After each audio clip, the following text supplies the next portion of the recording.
On est en ligne avec Sarah Bloom. Bonsoir, Sarah. Bonsoir. Vous étiez, on va dire, en première ligne puisque vous avez, Sarah, donné l'alerte tout à l'heure lors de cette attaque. Racontez-nous ce qui s'est passé.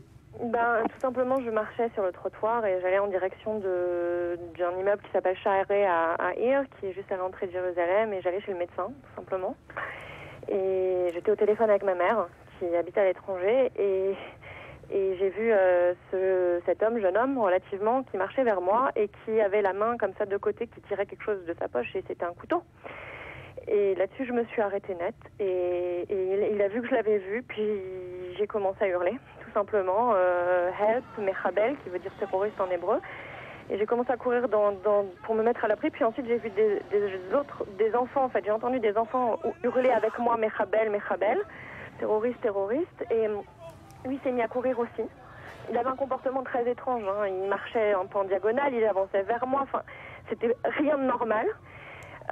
Et donc ils ont commencé à courir dans son sens, et moi je me suis retournée, j'ai commencé à courir dans le même sens aussi vers lui, en fait, pour lui faire peur et pour hurler et pour prévenir les gens. Donc j'ai continué à hurler, mechabel, mechabel, mechabel, et au bout de 5 minutes, 5 secondes, pardon, j'ai pas trop la notion du temps là-dessus parce que ça s'est passé très vite.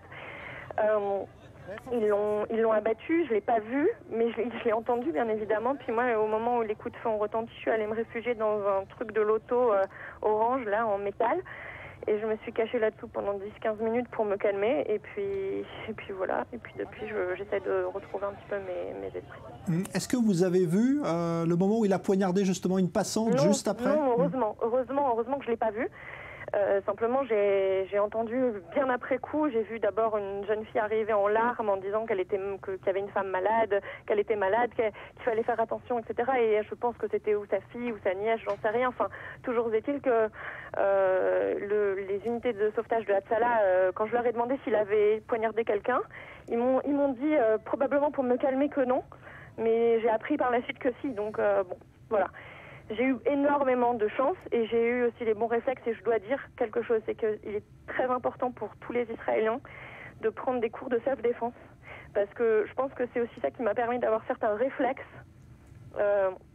ce soir et de se protéger au maximum et de faire très attention. C'est-à-dire je sais que c'est stupide, j'aurais pu regarder en une fraction de seconde dans une autre direction et il m'aurait planté. C'est-à-dire que vous étiez sur vos gardes, Sarah, en raison évidemment du climat actuel. Tout le monde est vigilant et vous regardez aussi devant vous. Oui, et Dieu sait que je suis quelqu'un de gauche, j'ai déjà parlé de politique sur votre plateau. Je suis pas quelqu'un de raciste, évidemment. C'est pas parce qu'il était arabe que je me suis mise à crier, c'est parce que j'ai vu un couteau sortir de sa poche.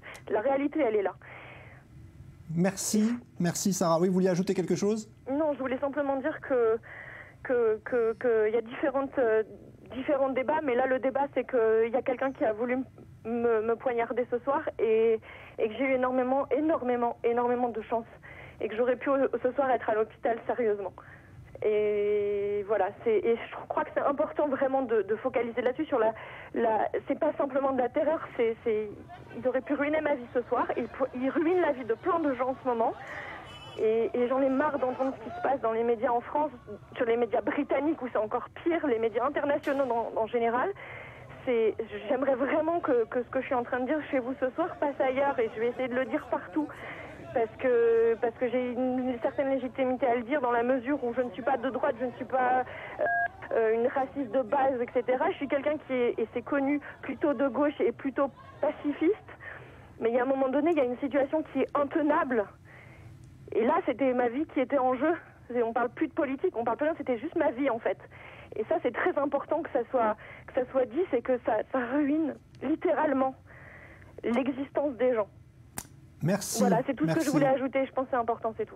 C'est très bien de l'avoir dit, en tout cas sur notre antenne. Merci pour ce témoignage en direct. On vous laisse vous remettre de vos émotions bien légitimes. Merci Sarah Bloom pour ce témoignage en direct. Donc après cette deuxième attaque qui a eu lieu il y a moins d'une heure dans la gare centrale de Jérusalem.